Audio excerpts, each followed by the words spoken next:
Okay, we're all set to go. So you said you wanted to start with kind of a outline or a sort of orientation of some kind? Yeah. Um, yeah, I've been thinking about this ongoing um, discovery that I call the Muses dialogue that was um, initiated back in 2010 with the first Muses lab. And we went through between 2010 and 2018 or 19, 9 years. I think it could have been about 4 or 5 Muses labs. We never had that kind of focus in a particular archetype consistently before.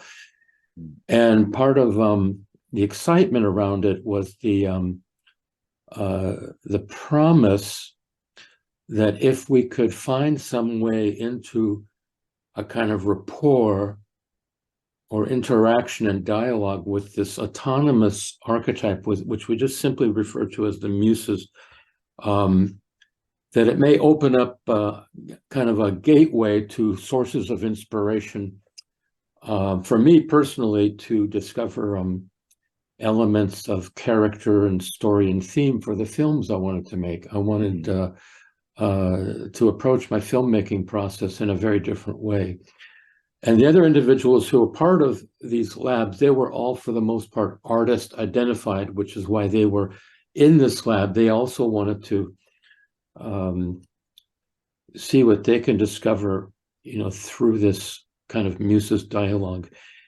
And I remember in the beginning, we had certain parameters, certain kind of restrictions that we placed on the way we thought about the Muses. The first one was that the Muses, what we're referring to as the Muses, are not proprietal. It's not my muse. It's not your muse. So there's a lot of this kind of language that goes around when people talk about my muse or my girlfriend is my muse. This kind of projection of the muse idea onto another person. So we banished all that. This notion of, okay, we're going for something really different here. And what inspired me to do this was actually some of what the musician and singer Tom Waits discovered in his creative process of where songs come from, where tone comes from, where lyrics and stories come from. He says that he said, it doesn't come from me. He said, I don't know where it comes from. And so right away, there's this beginning of a certain receptivity to cluelessness. I don't know where it's coming from. That openness, that notion.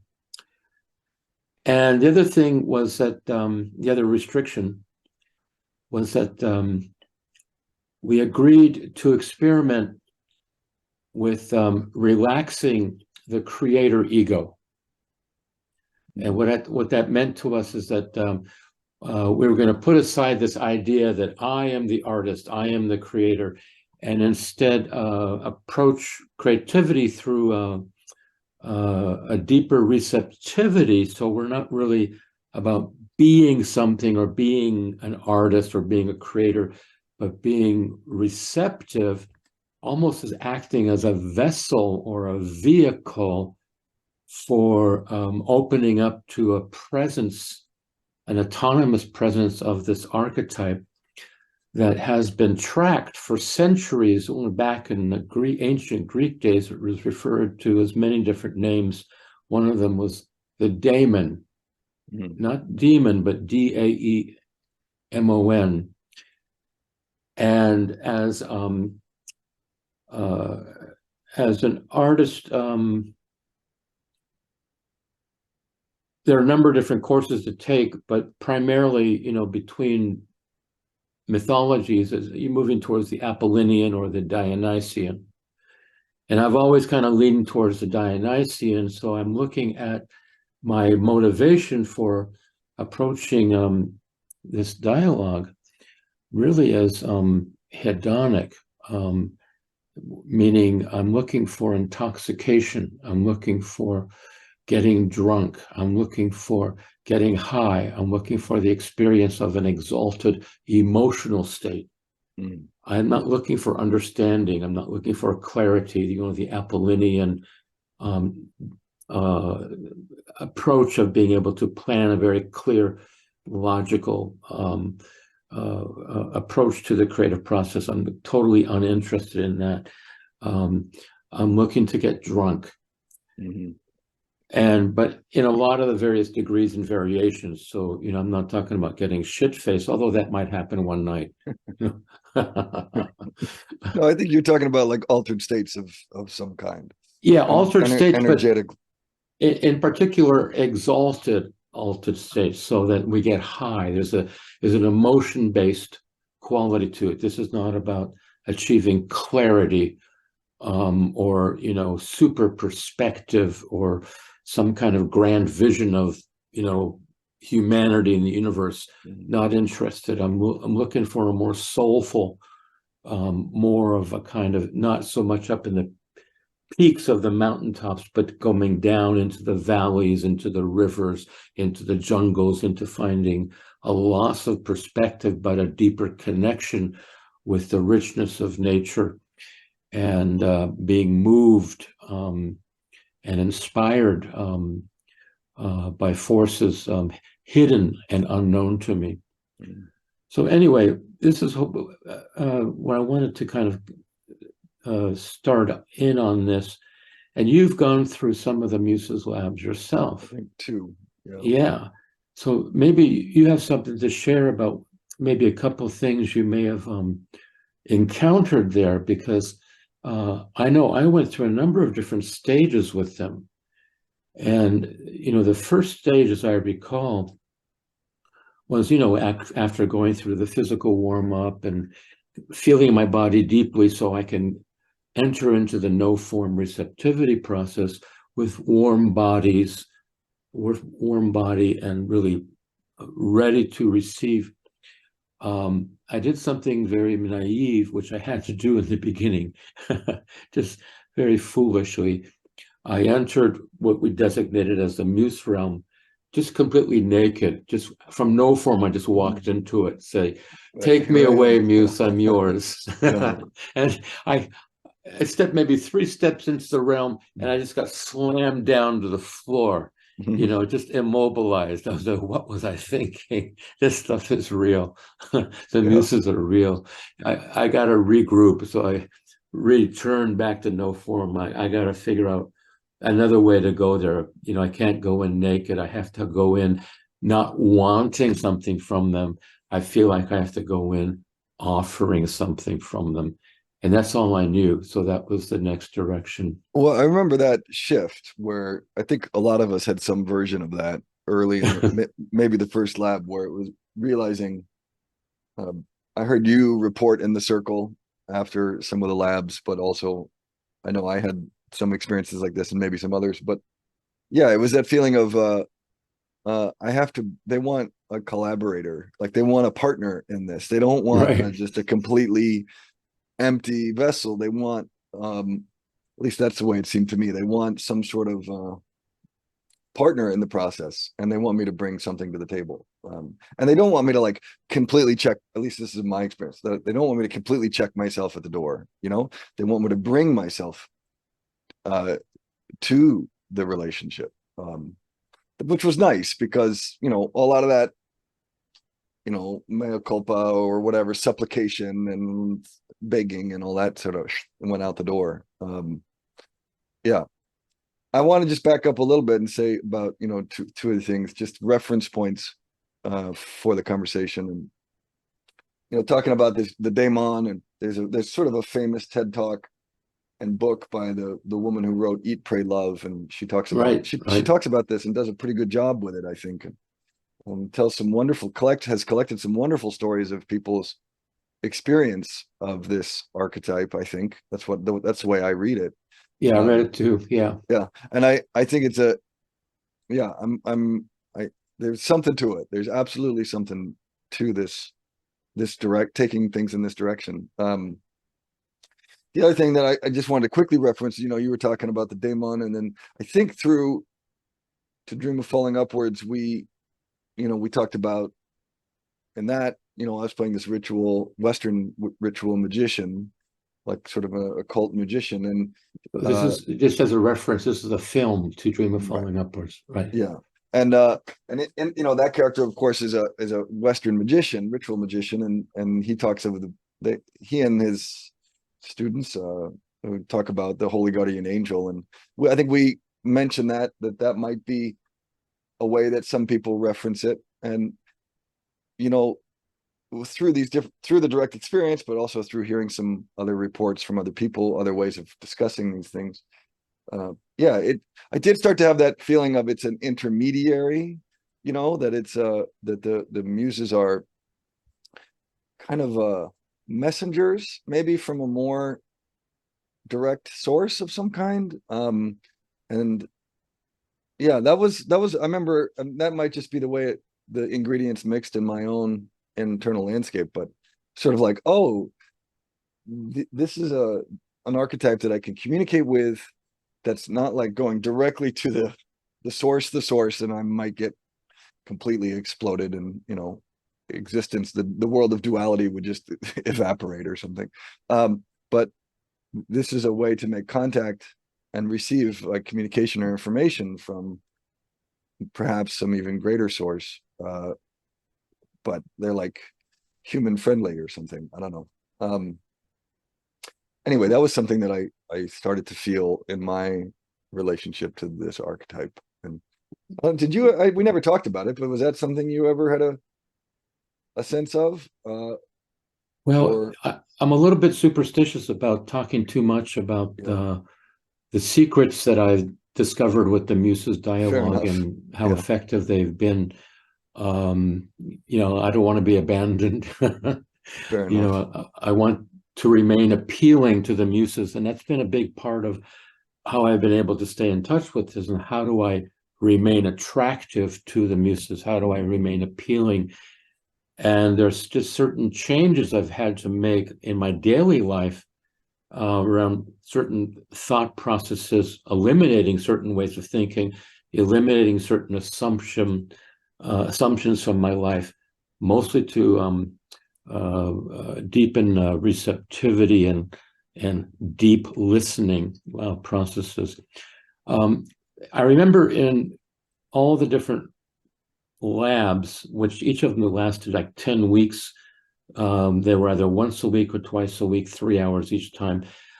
Much of the actual ritual structures, the way it was built, was between, if the room was in a kind of a horizontal shape, like a horizontal square, on one end we had an altar, like with candles, a lot of candles. And then on the other end, the other half is like we divided it in half.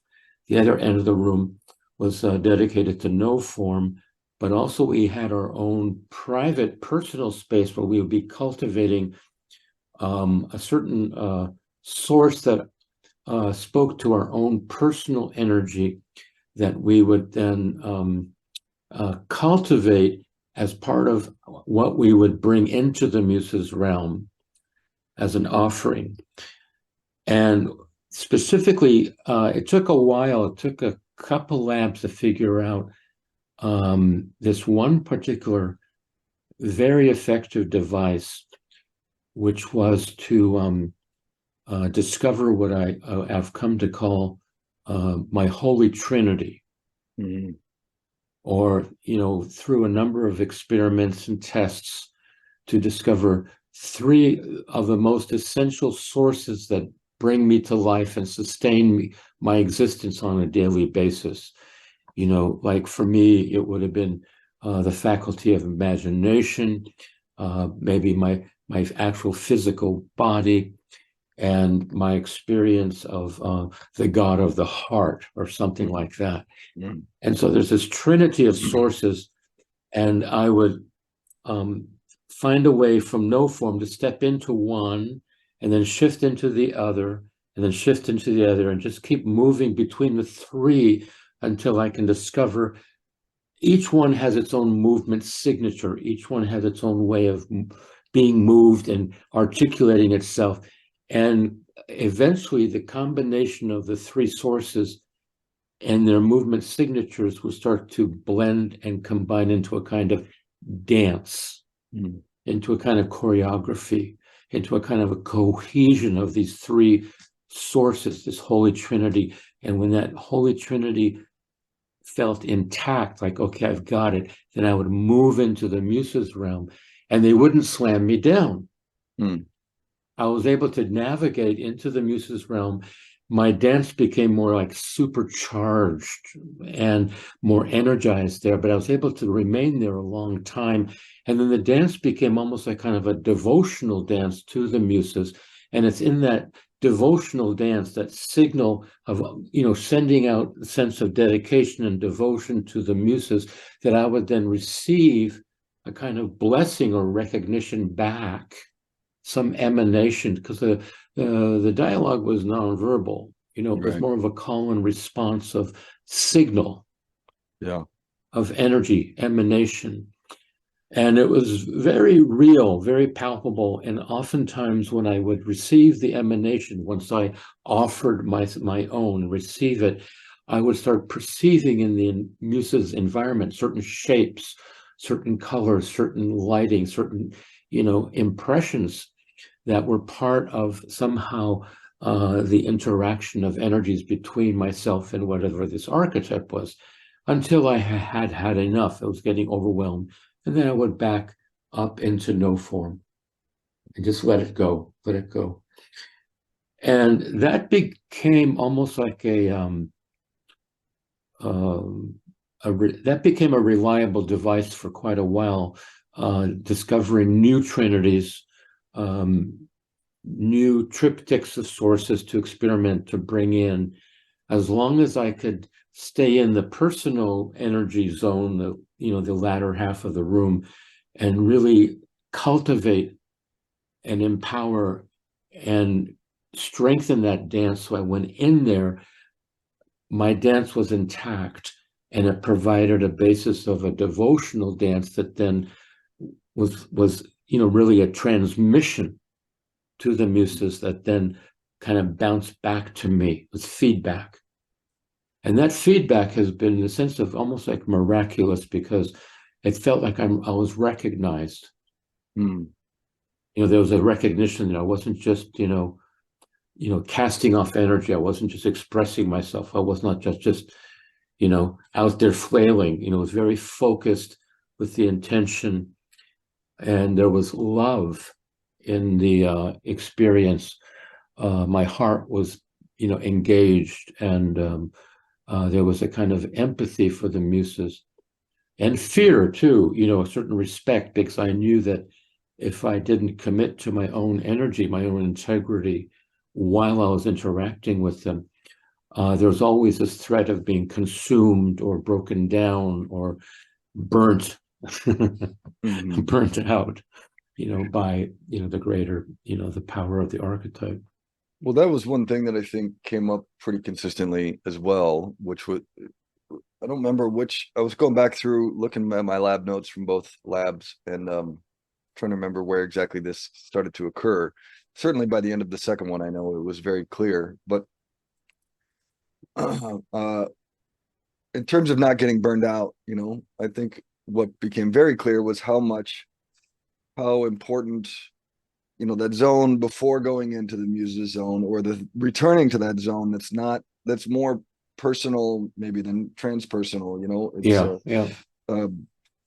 Entering into that personal zone is a lot about, at least for me, was a lot about like sustaining myself, sustaining my vehicle, keeping myself, my body, my life, my emotions, and my mind, whatever, just all this kind of basic self-care stuff, so that I could show up and be useful to the Muses. Like they didn't want to like,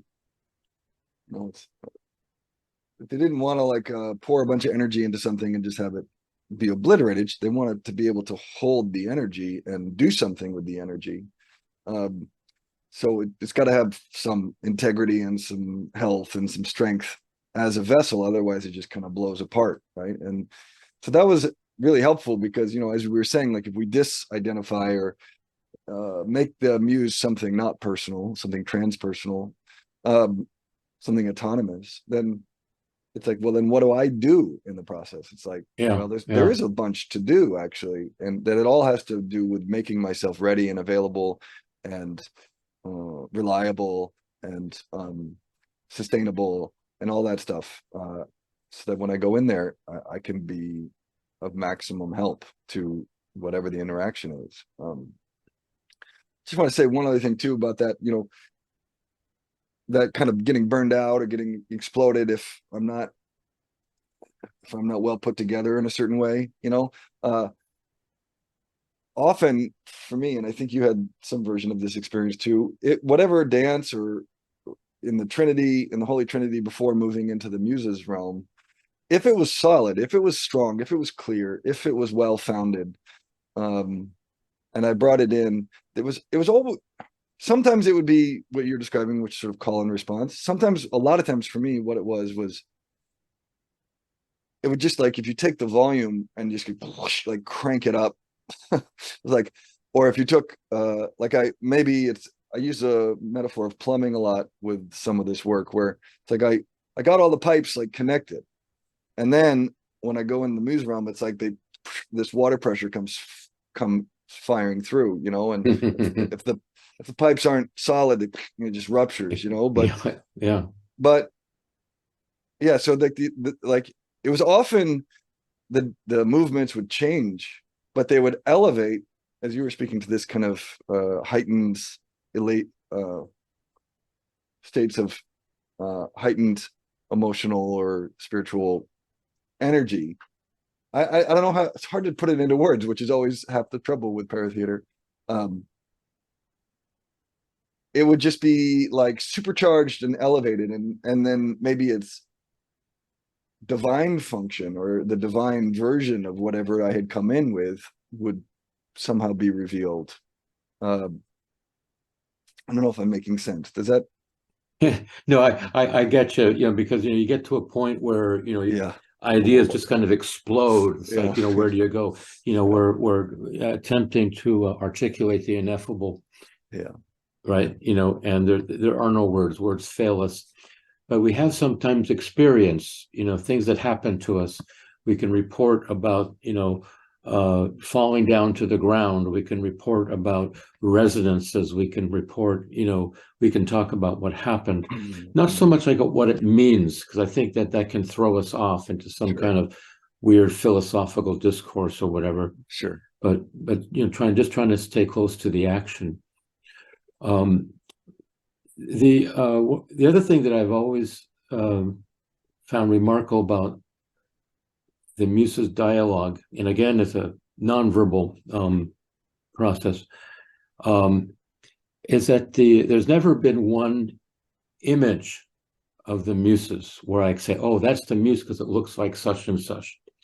I've always experienced it so far, this archetype, this presence, as a presence, but it's a presence that is more of an emanation that then sometimes takes on different images. It kind of takes on different forms, and it shows me, okay, this is one form that's I'm taking for you at this moment because you need to see this form.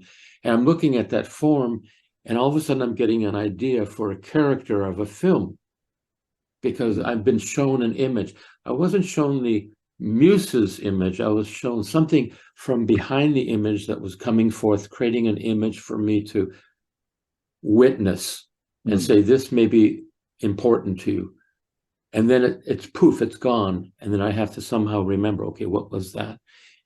And so that's been really great because then I don't get stuck on thinking the Muses are one thing. Right. Or trying to, nail a particular picture or image on it or a label, because it's impossible. It's impossible.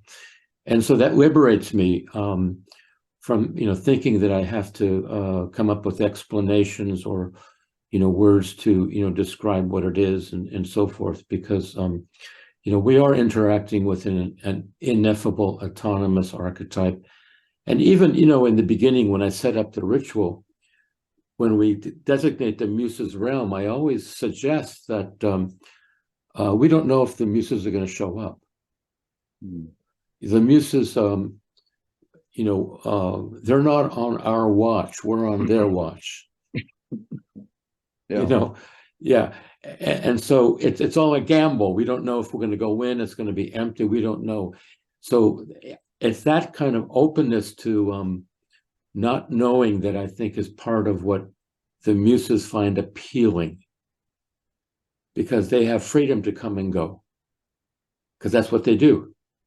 Like every autonomous being would appreciate that freedom to come Absolutely, and go. they come and go. Don't want to take your friends and put them in a cage in the basement. It stops working. What's been kind of a perk, a certain perk of the Muses dialogue, it has allowed me to experiment with expanding my own autonomy by discovering how much autonomy I can permit in others, and how much autonomy I can permit in life itself. Things are happening beyond my control, most of it, right? Yeah. Right. But it's the attitude. Can I allow, I'm not fighting as much, things, allow things to happen autonomously as they do. Like for example, there was a long time when I was really bug phobic. Oh, okay. All right. Just really fear of bugs, just really annoyed by bugs, until I kind of had to look at it. Why am I so fucking annoyed with these little tiny little things that they're not doing anything? They're just living their lives, Yeah.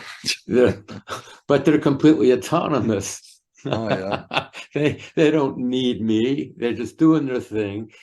And that's what I've discovered. That's what is annoying me. They were more autonomous than I was. Oh, that's interesting. Yeah. So as I became more autonomous myself, I realized I can allow the bugs their native autonomy. Yeah. And I'm not so bugged by bugs anymore.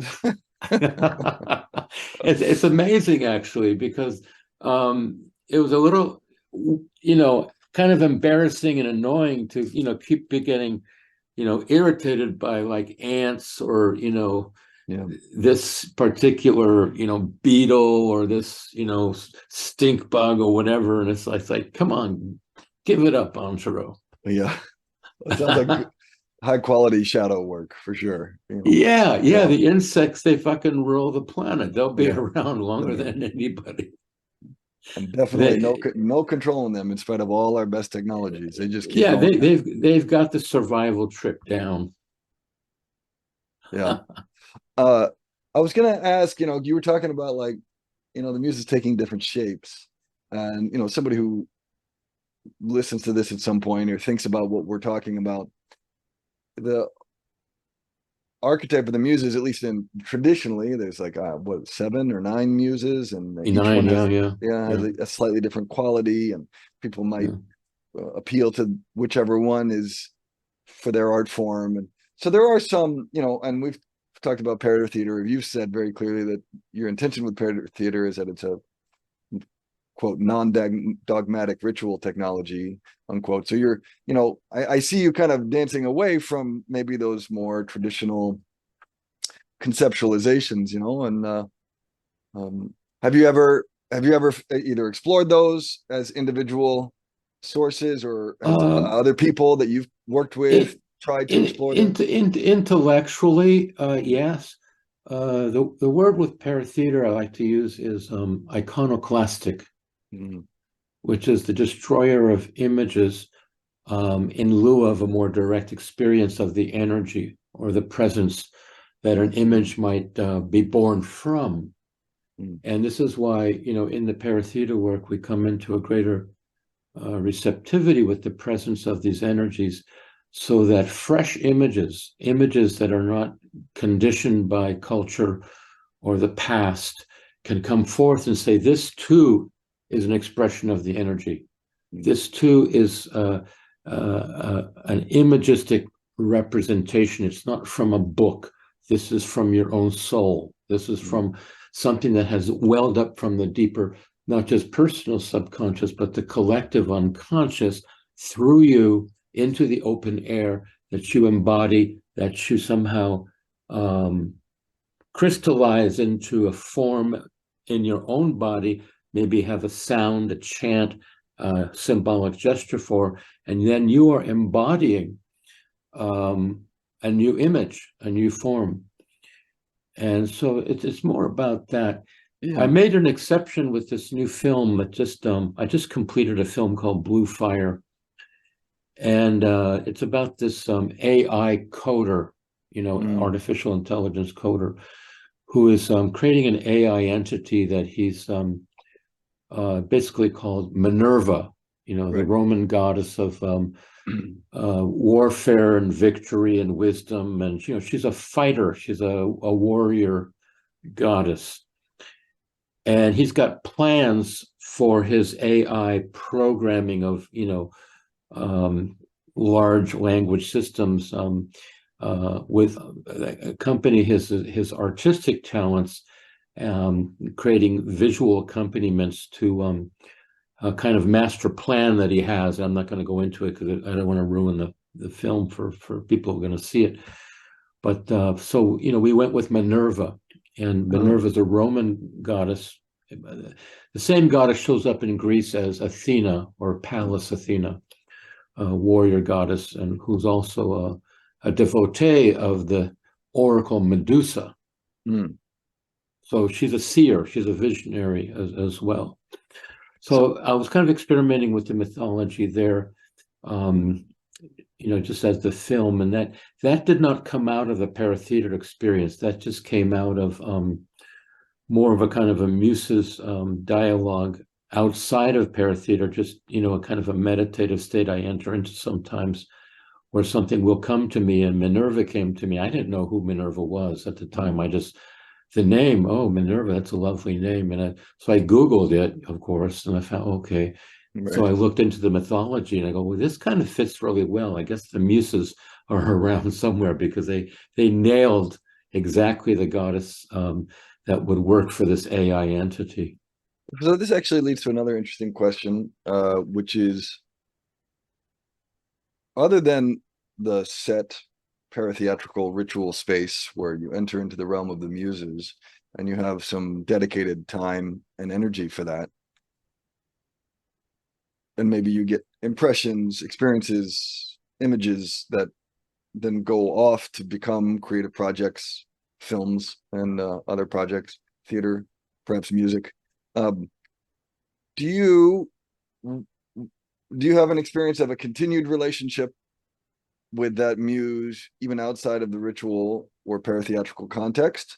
Or does it feel like that's a place to make primary contact, and then I'm going to go off and do something with what I received, but it's not an ongoing dialogue? Or is it like you're on set and you feel somehow that relationship with the muse still there with you, or a presence of some kind with you when you're working on set, for example? It's ongoing with me. So there's responsibilities that go along with that. And it started, even though the Muses Labs didn't start till 2010, there was a kind of radical reframing of my thinking back in 1999 through what was called the Crux Lab, where we were exploring a non-sectarian crucifixion archetype to discover the mystery and in the heart of the crux of our existence, of what makes our lives worth living, without which our life might not be worth living. That was the theme of that lab. And the reframing that occurred for me was completely rethinking the state of uncertainty as synonymous with the creative state. Up until that point, the state of uncertainty for me personally, was simply a source of anxiety.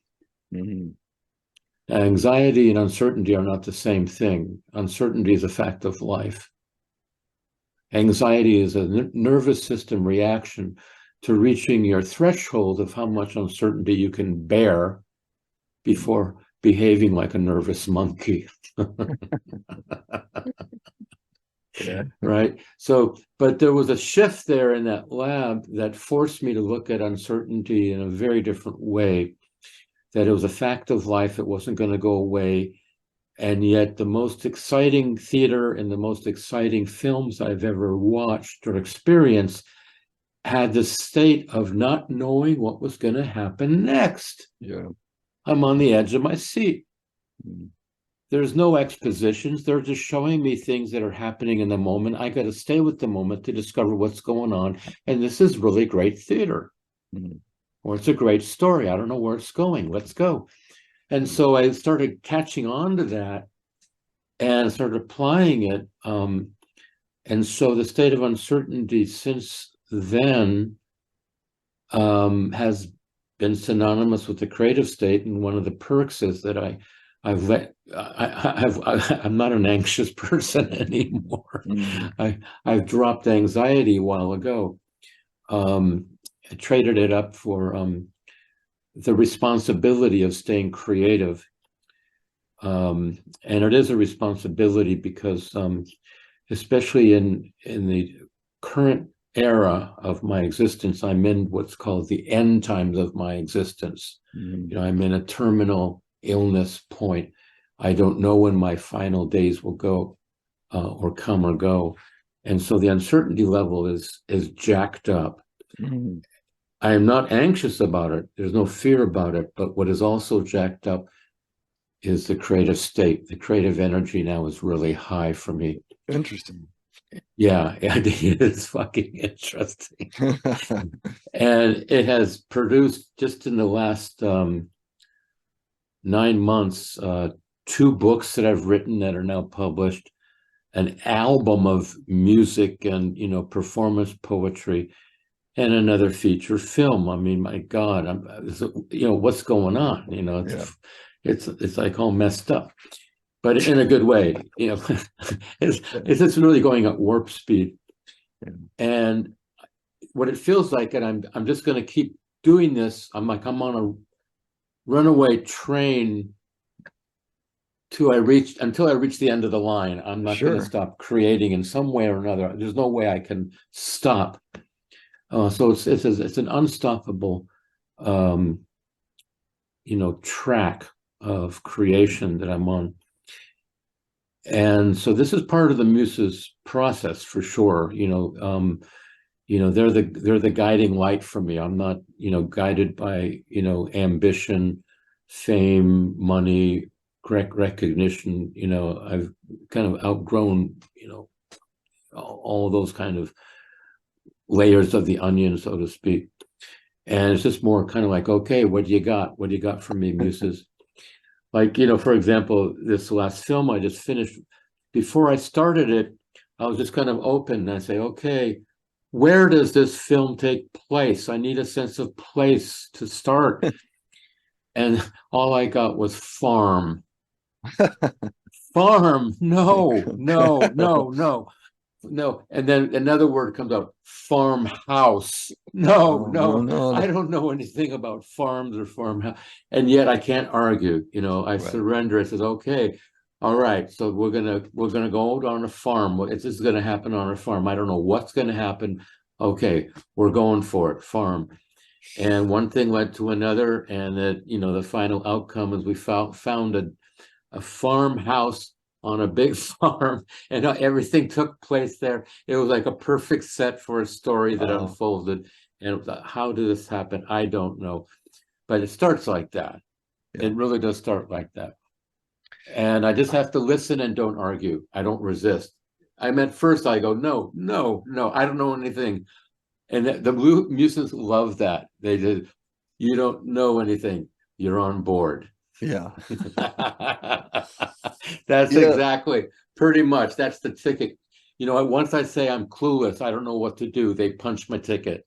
Right. You're in. I love that. Oh. Yeah. What was I going to say? I had something to say about that. Uh, synchronicities. I have this experience where if I'm in dialogue with that source of inspiration, for lack of a better term, that creative source, um, if I'm really listening and I'm surrendered and I'm following rather than guiding it, Mm. uh, uh, then the let's say the degree to which I'm surrendered and listening is like equal to the speed at which synchronicities seem to. It's like Mm. they seem to accelerate. Yeah. Uh, Yeah. if I'm really tuned in and I'm really listening and I'm really surrendered, then it's like all these, for lack of a better term, magic, it's like miracles, little miracles all over the place, like Yeah. getting the location exactly the way it needs to be. Yeah. And if I think that's especially useful for me, and maybe this is rather pedestrian, but to the degree to which I can also surrender, like, if something seemingly goes wrong, like, oh, that's not working, if I can let go of like my agendas around that and really wait long enough, something else reveals itself, of what was meant to be happening, so beyond my preconceived notions or my agenda. Well, uh, that's really what I call the muse work right there, is to be, you have plans or you have ideas, but at a moment's notice, you can bag them, you can let them go because something has come forth that is more truthful, yeah, more organic to the situation, more dynamic, something that you didn't think of that's actually upstages your ideas. yeah, So it takes a certain humility, you're right, just to kind of let it go. Making any kind of feature film, all kinds of things that can go wrong. There's so many details that come into play. And so it's always a great learning experience making any kind of feature movie because, you know, I've, uh, I've opted a particular motto, let's say, and that motto is the situation is the boss. yeah, yeah. No, you've used this one on me once or twice. Yeah, yeah. I've And heard it. there's something about that where the actual situation, and that includes not just the physical parameters, the lighting and everything, but the situation of the people involved, the The state that energy. they're in, not the state that they want to be in or whatever, but what's going on in the room. Take a good close look, take it in, and then, start the kind of scanning of the situation. Where are we? Who are we? Why are we here? This is, and then, let that guide me. And, for some actors, some people, they don't quite understand it right away, but I keep returning to it. And it's working. So they tend to kind of follow it along. Oh, this is new. I thought he had a plan. Right. And Yeah. I You do. do. It'll let you. Yeah, I have a script, right? But the script sometimes, what works on paper, as you know, sometimes falls flat when you're reading it in the room. Yep. And you got to be open to changing it. You got to be open to dropping a line or adding one, to kind of stay fluid. And that reminds me of what you said, with certain things that you feel are going wrong. Well, you just step back and say, okay, are we letting this go? Yeah. And then something else comes forth, oftentimes, to the betterment of what you're doing there. Yeah. It's a. Synchronicity. Go ahead. I was going to say sometimes I humor myself by telling myself that synchronicity is the standard time zone of the universe. I like that. I like that. And so, the closer I get to the situation, which is the universe, Yeah. Yeah. the Reality. Yeah. yeah, more alignment than I am with what is, not with what should be or could be, if only things were different, but alignment with what is. So then there is an aperture that opens up, a kind of dilation of existence itself that then starts acting on me, that starts speaking to me, that you speak into reality, reality speaks back. Oh my God. Yeah. I Yeah. just got spoken to, right? What's going on? Who's here? Hmm. Yeah, it's a kind of a resonant dimension that we enter sometimes in these alignment process with the situation, with what is, and sometimes I jokingly refer to myself as a love slave to the muses, but Yeah. I'm dead serious. Yeah. I'm fucking dead serious. But it's also, I joke around too because it is kind of funny. Well, I think the way I hear that is there's a certain quality of devotion, and I don't think that's Oh, a bad, absolutely, yeah. I don't think that's a bad thing at all. I think it's beautiful. And I think most of us have something that we're making, that we're devoting ourselves to. This goes back to the crux lab, but there's something that we're making into a god of some kind, and we're I think so. And worshiping. oftentimes we don't know what it is, Yeah. right? Yeah. It's unconscious, right? And it's in the everyday language. He went to whatever, he played basketball religiously, like, meaning he did Yeah. it all the time, but it becomes part of the everyday language. It's like, oh, that's, if somebody's doing it that way, they're probably valuing it like it's a church, even if Absolutely. Yeah, yeah. People can make a religion almost out of I think anything, and they do. We do. some of them don't work so well. But I wanted to back up a little bit to here in State of Emergence. You kind of lay out 5 levels of the work. So I thought it might be useful to talk a little bit about the previous levels and how that builds up to the muse work. Um, yeah, because at this So, point, kind of the muse work is the arc relating to the archetype of the muse is kind of the ultimate kind of highest level of the work, the paratheatrical work, at least as it's evolved during your lifetime. Yeah. yeah, when you mentioned 5 levels of this work, it's actually 5 different rituals Okay. All right. at 5 levels of difficulty. Difficulty. Like the Okay. first one is level 1, level 2, level 3 of and the muses I would call the in this book the ritual that represents the most difficulty, meaning it requires a number of different factors that have to start out in the person itself, not in the book. Right. And for example, if the person doesn't really have any existing aspiration towards seeking out sources of inspiration beyond their ego, the muses ritual wouldn't do much for them. Right. So they have to already have something there going on for them, a kind of, even if it's a longing or an aspiration, they don't have to have it clear. They just have to have, it's an emotion where they feel that they're seeking out a connection with a larger source. Then they're ready to start.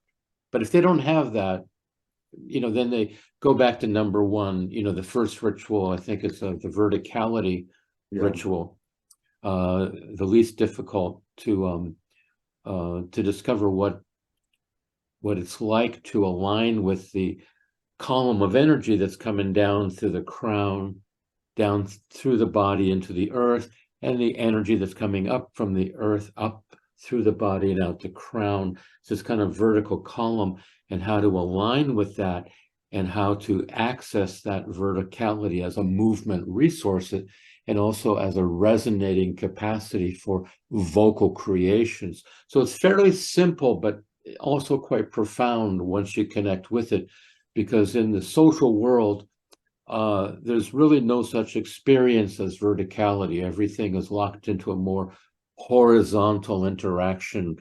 My interaction with family, work, world, brother, sister, career, it's all like out there, horizontal. So the vertical is everything reverses and it goes into a completely internal place. And it's a bit shocking. It can be a bit shocking when that happens. But there's a kind of liberation in that shock that allows a certain kind of escape from the dread and banality of being locked into a kind of horizontal feeding frenzy, where your whole experience is horizontally identified. There's no vertical connection anymore. Right. Well, and part of why I called them levels was I understand that you're saying they're levels of difficulty, but in some ways, if someone hasn't established or reestablished or strengthened that verticality as a kind of precursor, it does make the other ones quite difficult. In the same way, if you don't know arithmetic, algebra is going to be hard, right? Like, well, the notion of difficulty is important to me because to me, there's basically two kinds of difficulty. There's meaningless difficulty and meaningful difficulty. Yeah. Not all difficulty is equal. And, people are, I think, innately, and in some ways rightly so, lazy. They want to do the easy thing. Sure. And so, to be able to cultivate a taste for difficulty, I think is a very valuable virtue and asset to any kind of creative work, because you can start tuning into the kind of difficulty that produces meaningful results. Because some things are just really hard to do, and it just keeps getting harder and harder with no real results to show for it, except that it's really hard. Right. Yeah. Or, I've been thinking a lot about how humans are like a resilient system, right? Like if you actually remove difficulty, they start to fester. They don't, right. like we actually need, it's like, weight training or something. You have to push against something difficult, or gravity makes our bones dense and our muscles strong. And, it's actually good for us. Right. And so, sometimes I call it useful suffering also, but I think there's a way in which, this is very challenging work. I said this to the group I was facilitating. I reminded them, like, this is really hard, what we're trying to do, which I remember you saying on several occasions. Almost impossible. Yeah. Yeah. So, so it requires that we show up with a certain level of readiness and preparation to attempt something that's going to demand or ask that much of us. And I think it's good. One thing about the body, again, as a metaphor or an actual comparison, there are things we can do that break down the body and then it grows back stronger. And there's things that we break down the body and it just breaks it down. There's no, it doesn't make it stronger or more resilient. It just breaks it down. So I think the wisdom, of course, and the hard part is to identify which is which. Yeah. Going with these levels of difficulty, the second one is the 4 elements. Maybe we can kind of march through them and how they build up to, or maybe lay the foundation, the groundwork for the Muse work. The second one is the 4 elements. I totally understand the verticality and how that's like an essential building block for moving beyond that initial difficulty. Yeah, go ahead. Yeah, gaining access to the 4 elements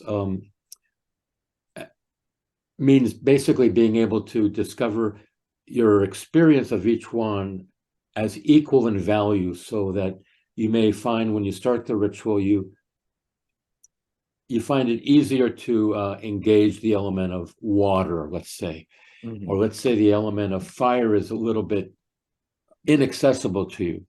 And so you discover through the 4 elements where you have greater access and where you don't have greater access. And you just keep working through the elements until they all come up as equal value. So you're able to access each one equally, equal depth, equal expression. And this creates a foundation of self-support, a more well-rounded platform of the 4 elements. It's very cohesive in doing that. And typically it doesn't start out that way. Typically, people are stronger in 1 or 2 elements and weaker in another. And so it's a really great ritual to discover where the weak element is and where your need is, where you need more earth or you need more air. And so it tunes into your basic need structure, which is always informative and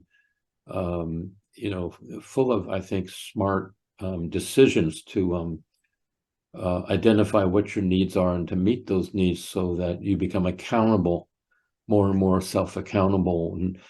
And you know, this brings its own kind of freedom to me, because self-accountability to me is an expression to me of true freedom, you know, to the degree that I become accountable for my decisions, for my needs, you know, for my life, for, you know, my destiny. That all looks like freedom to me. Yeah. Yeah. And I know that autonomy and integrity are high values in this particular work. Yeah, they're core values for sure, integrity and autonomy, and integrity building, but also with the autonomy, learning how by expanding your autonomy, your personal autonomy, you're not just about your freedom, but you learn how to allow the freedom and autonomy of others, and allow the autonomy of energies, not to try to control them so much, but to look to them as sources of guidance, to follow the sources, not try to like snap your fingers and say, hey, I want some earth now, come in earth. I can see, and maybe I'm making too much of this, but I can see how, like as I was saying, the verticality sort of establishes a fundamental ability for direct experience to be inside your own body. And the elements makes a lot of sense in terms of these four basic building blocks of the self, or the world, these basic elements of our being and our needs. So working with them strengthens us. Also, I would guess makes us more pliable in a lot of ways, energetically. Um, so again, maybe I'm making too much of this progression here, but the dreaming ritual, do you feel there's, in terms of difficulty or a progression, do you feel there's a connection between what the dreaming ritual adds to preparation for the muse work? Well, yeah, very much so. And by the way, the 5 rituals of increasing difficulty, they can be perceived as a linear thing where you go from 1 to 2 to 3 to 4. Yeah. But sometimes, you know, it just makes sense to start in the middle, start with the dreaming ritual and go back or forth. So it's Yeah, not really strict as a linear kind of thing. I understand. And yeah, the 4 elements can, if you can approach them as a process of alchemy, of being able to find a balanced experience of each and all of the 4, it does tend to support a more flexible ego structure. Mm-hmm. And the more flexible the ego, the structure, the greater capacity for containing more energy or more presence of the archetypes, because you're not as rigid. Right. The ego's not as rigid or narrow. Once you get into the dreaming ritual difficulty, see, at that point, you're having to do research in your dreams. Right. So it's not physical research. Mm. It's memory research. It's figuring out how to recall movements that you perceive in your dreams, not faces, not colors, not situations, which are often what we remember, but actual ways in which maybe you're moving, like you're raising your hand, or maybe the way a tree is moving. So it's not just about your movements, but the movements that you can capture of what you see going on in the dream. And when you wake up, you perform those movements. Now, what makes this really different from any other ritual is that these movements originated in a dream, in a non-material source, and they were given form in the material force when you woke up and replicated them. And you're looking to find 3 to 5 movements, no more than 5, no less than 3, to piece together a choreography made from these movements that you recalled from dreams, that you'll be performing in and of themselves, meaning a dream movement cycle made of these movements kind of stitched together in a movement cycle. And then you're mixing that movement cycle, it's kind of a dance, with sources to energize and to bring into the experience the amplification of the innate power of dreaming that's trapped in those movements. See, the origins of the movements are from dreams. And that's a very thing, that's an important thing to remember, because once they're amplified, once those movements that you're performing are amplified by other sources, it taps into the power of dreaming where those movements came from. And then so you start, there's dream memory starts coming through, dream emotion, there's dream, substance that starts coming through that's released out of the very movements that you're performing, that contribute to the overall experience of waking up and dreaming. Hmm. So it's like kind of a waking up. You're very aware enough to be moving across space while completely immersed in the dream. Right. And I can see where this would be a great building block or foundation for later ritual work, in the sense of the activation or the heightened awareness of the relationship between the dream body and the earth body, really becoming very aware of the presence of the dream body and how the two interact, does seem to me sort of a foundational piece or a cornerstone of the ability, because the muse relationship and very much feels like uh, receiving almost dreamlike images or dreamlike information, and it's a kind of the creative process being almost a dreaming something into being, Yeah, and that, there's a that's a major relationship. really good way of putting it, what you just said, dreaming something into being. Yeah. So Yeah. to just to do the dream ritual work, to start to either heighten the awareness or very activate the dream body, or the relationship between the dream and the earth body, seems really vital to that, the muse relation process, the ability to receive dreams and bring them down into the earth body in some way, Oh, into form. that's exactly the link there, I think, too. Yeah. And if we go on to the fourth ritual, fourth difficulty, Yeah. shadow work. Shadow work. Yep. Yeah, and where we're exploring the trinity of savior, victim, and persecutor. Mhm.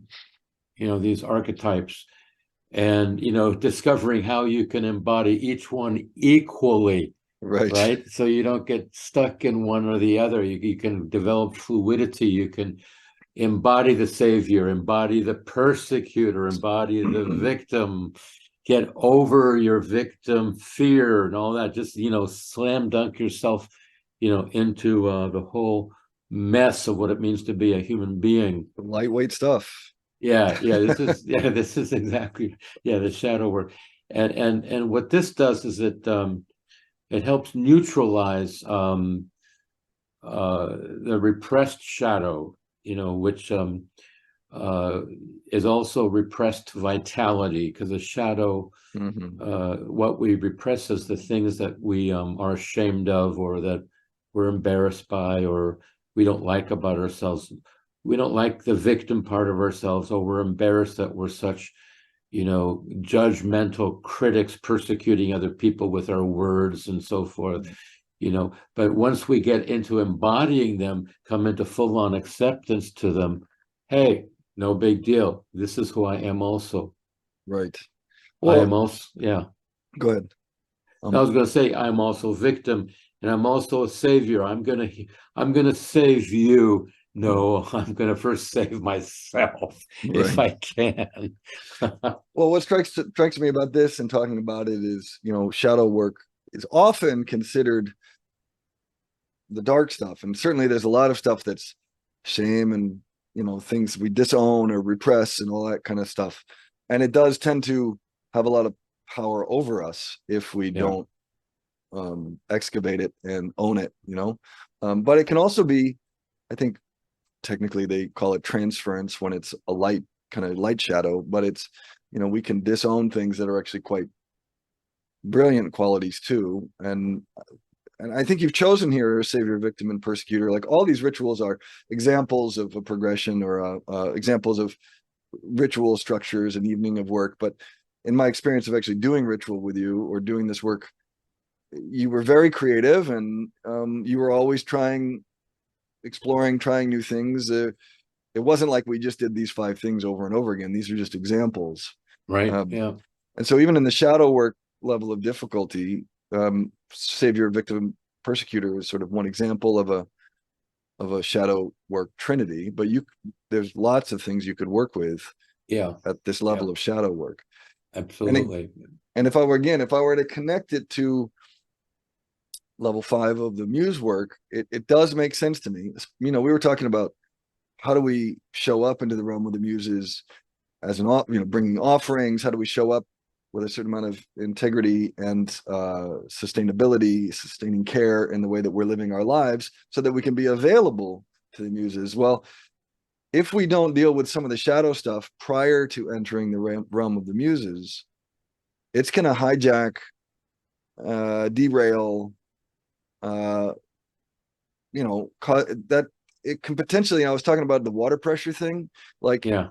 if you pull, if there's a bunch of kinks in the piping, which I'm extending the metaphor is to, like, cracks in the shadow work or the cracks, then when you go into that realm, and you see it all the time, people get high creative energy, and then sadly they just burn out or self-destruct or upset everybody around them, so nobody wants to talk to them again. And I think a lot of it has to do with this unprocessed shadow stuff that Yeah. comes and haunts them while they're trying to, including, I would say, maybe underground egoic motivations for even approaching the muses might Yeah. be an element of the shadow. But Well, so yeah, go ahead.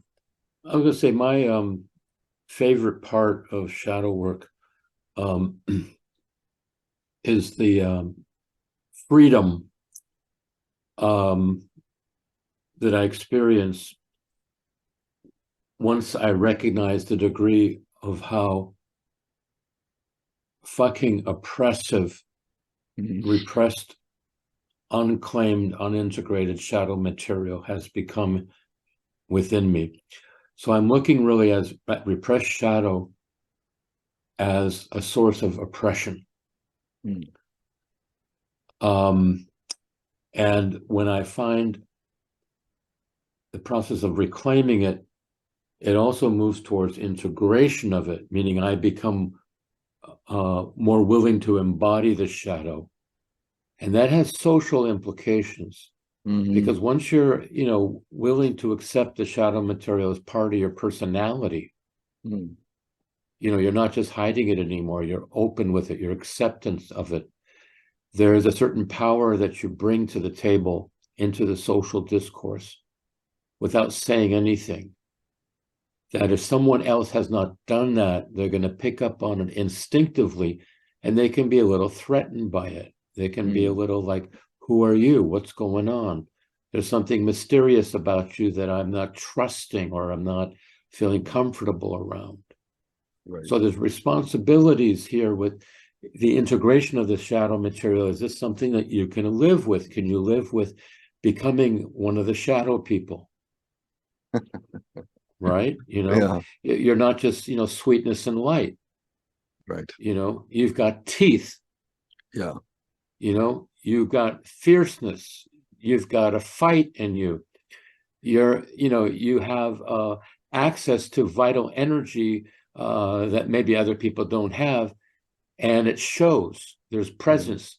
You're showing more magnetism than you should be. Right. Yeah. Right?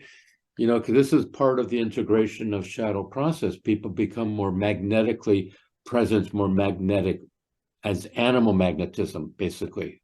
Right. Is, people, some individuals just have natural animal magnetism. They're not thinking shadow integration. They're not in that Right. Yeah. psychological, whatever jargon, but they've just been a lot easier with accepting the darker parts of themselves. That's all.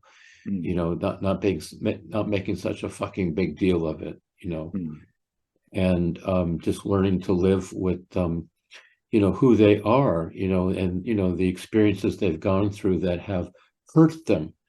And this is part of, I think, what creates a lot of the repressed shadow material is, people go through traumas, they go through feeling hurt, disappointed, heartbreaks, and so forth. And they have reactions, resentment, anger, and then they don't know how to express that.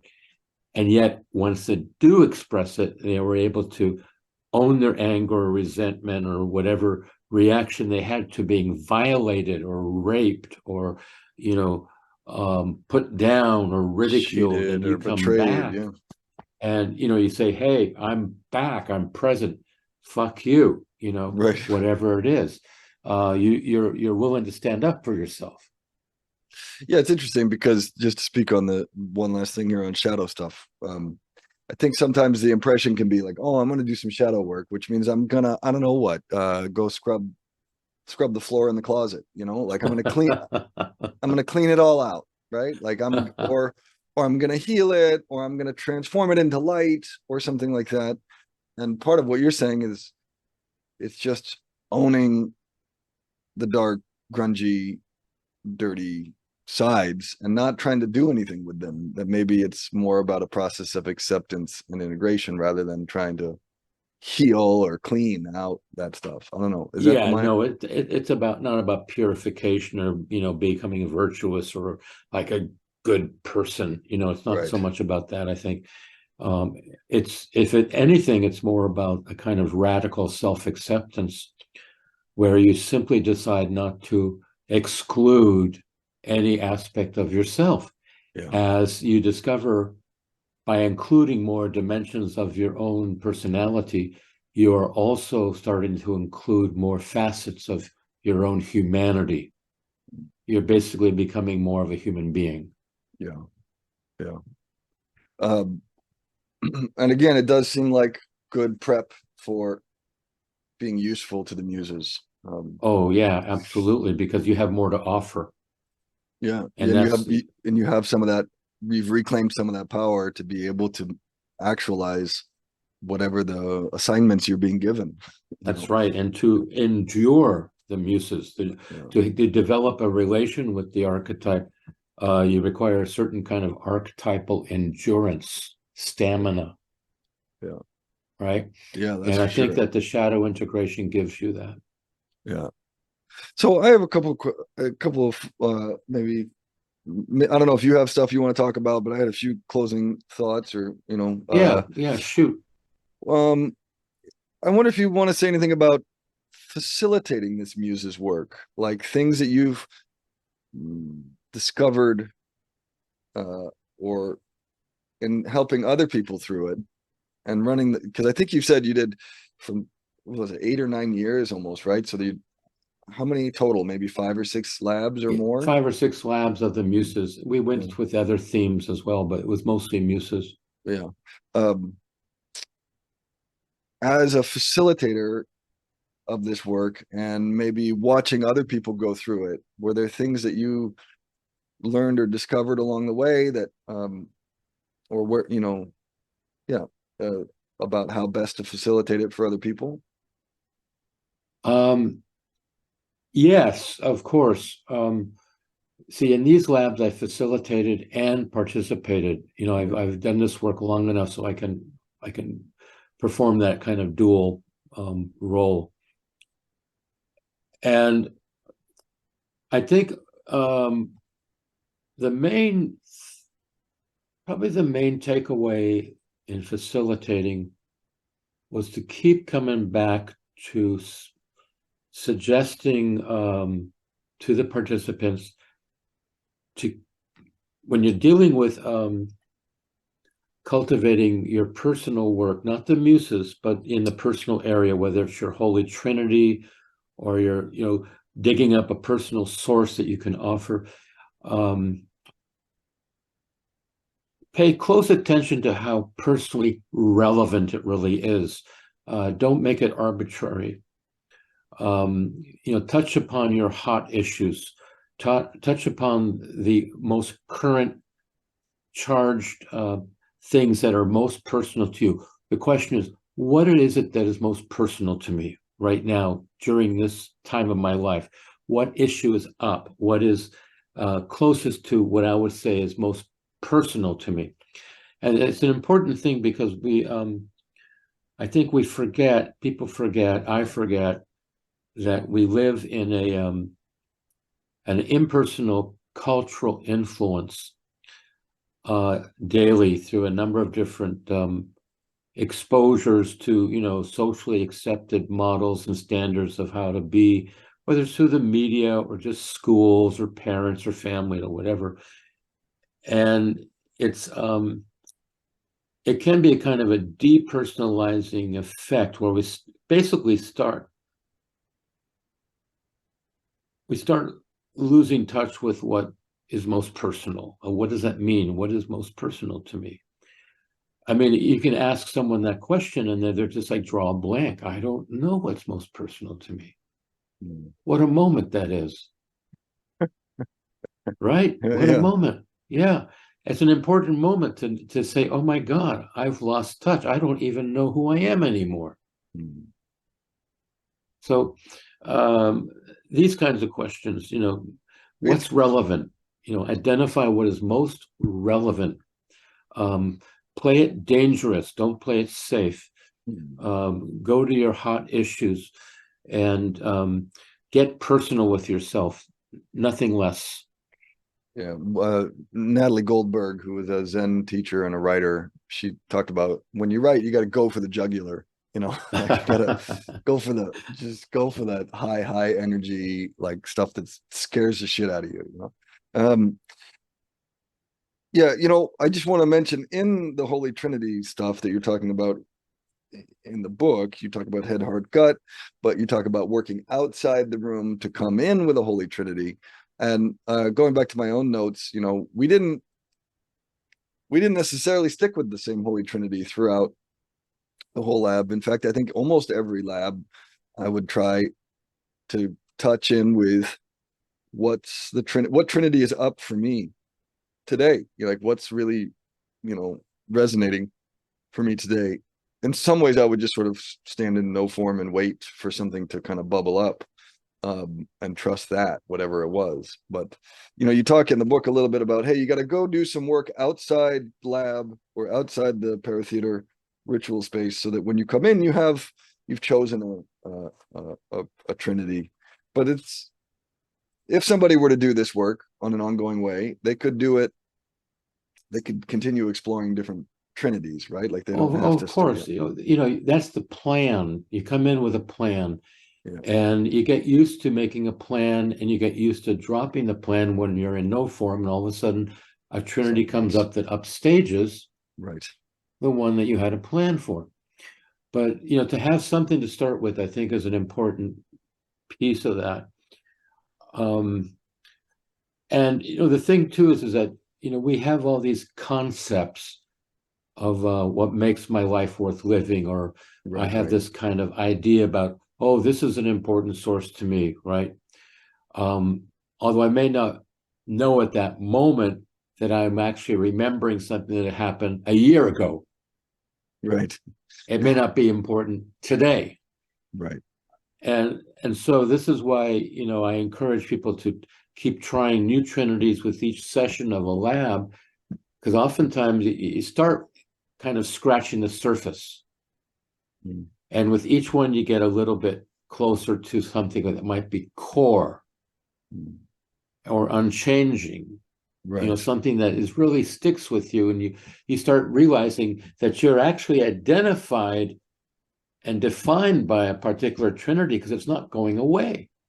Yeah, this goes back to the crux, or has some connection to the crux lab, where there's something that is either something you're living for that's consistent, that's built in, or a trinity that's maybe consistent. Yeah. And in that lab is the same thing. The question was, we're just looking to discover what it is that makes our life worth, living. Yeah. And in the beginning, everyone had all these ideas, and then we tested them in the ritual space, and we all would fall apart. Yeah. And then we have to come back, get a little bit more honest, basically. It's an integrity issue. How honest, how brutally honest can you be with yourself? What is it that makes your life worth living? If you didn't have that, your life would not be worth living. You might as well just shoot yourself in the head. Yeah. So I want to hear if you have any final thoughts, but I also thought that maybe a kind of an interesting final level of the conversation would be, you've led a lot of people through these at this point, and I'm wondering what kind. I know that in Sacred Rites, you got stories from other lab participants, and I'm wondering if you have any reports or stories from people you've worked with and who have, what sorts of things do people report, what kinds of changes, or that like say they go off and something shifts in their life or in their work, or I mean, maybe you can't speak to that because that's not your own personal experience, but I'm just Well, curious for someone who well, might be considering doing this work, what kinds of things happen for people, like, yeah. well, probably the most consistent story I get from individuals who actually can finish at least one full lab, which could be like, 8 to 12 weeks, once a week or twice a week, at least one, is that it somehow is a game changer for them on some level, sometimes life changing. If an individual stays with the work for like a full year, they're never going to forget about it because it's going to continue reverberating for the rest of their life in some way. Mm. And this is something that I think naturally occurs because what we're going for in the lab, again, is a kind of an iconoclastic experience of the presence of what's most essential to us. And once you tap into something that is actually essential to you, there's a vibration there. You're registering it. This is essential to me. You can't forget that if it's truly essential to you. Mm. And so you walk away with a memory, a body memory of what is most essential to you. It is not arbitrary. Yeah. It's essential. And there is a body memory that is recorded in that. So, for example, you go through a year of this work and you don't do this work for 2 or 3 years. All you got to do is just stand in no form and basically call up a source, and it's like right there. It Mm. just comes right back because of the body memory registered what is essential. Mm. And this is what the body is so good at doing. It already knows what's essential. It's just the mind is looking to register what is essential. That is the whole challenge, to align mind and body together so they're working together as one and they're on the same page. Mm. Well, in closing, I wonder if you have any final thoughts on this process of courting the muses. Um, Quoting the Muses? courting. Oh, courting. Okay. I'm a little hard of hearing. That's all right. Quoting. Quoting them. They told me. Courting. Well, it is kind of a courtship in a way, but that's funny. It's a funny word, courtship, because you're going back to courtly love, Sure. back into the romantic notion of love, and romancing the muses is a questionable endeavor. Fair. Poor choice of words, perhaps. Well, it's an interesting choice of words because oftentimes, this notion of romance and love harkens back a few centuries, Mm. whereas with what we're talking about here is, developing a rapport and a love and a devotion to basically a non-human presence that becomes more humanized as long as you interact with it. So there's, it's a little bit like there's a osmosis, a transference that occurs where I become more muse-like to some Mm. people. I become a source of inspiration without even trying, because I have been living an inspired life by following the call of the muses that inspire me. So Mm. to the degree I'm inspired, though, then I become transmission of inspiration for others without even knowing it. Yeah. And I've seen this all the time happening. I don't try to become an inspiration to people. I have no interest in, doing that. It comes as an indirect result of living an inspired life. Well, it seems like a great place to finish. It is, and it's a good beginning point too. Yeah. Well, then yeah, to be continued, my friend. Yes. So I look forward to hearing this one. This one got some magic to it.